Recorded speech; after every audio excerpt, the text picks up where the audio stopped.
Meie maa on tulnud nüüd siia komisjoni poolt Milder avamispäevale Kohtu tänav 1, et milliseid vidinaid siit tulevikus saab osta ja mida siia võib üldse müügiks tuua?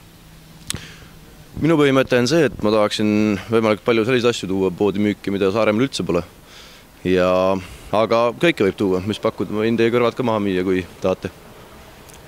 Ja kuna siin nüüd täna veel väga palju kaupa müügil ei ole, siis võib-olla räägite juurde ka, et millised kampaaniad või millised tegemised teil siin veel plaanis siis on?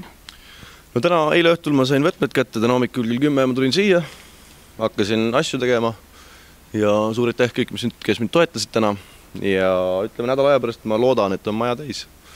Ja Facebookis käib mäng, mul on kinkekaartide mäng käib, 6 aja pärast on loosimised, 10. detsember on kultuurikeskuses ametikooli jõululaat, seal ma loosin välja.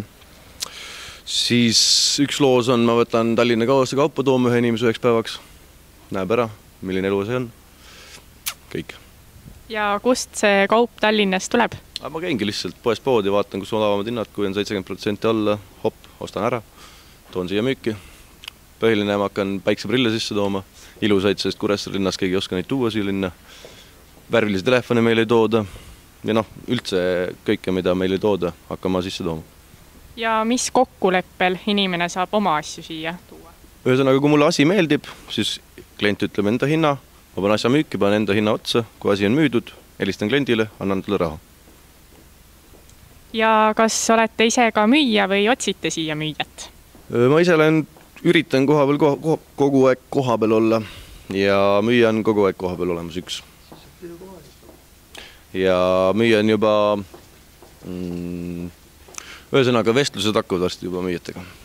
Ja kas on juba kandidaate ka olemas? Kandidaate on juba, ütleme, 10 tüdrukut olemas. Ja mille järgi valite? Ilus ja suhtlemine.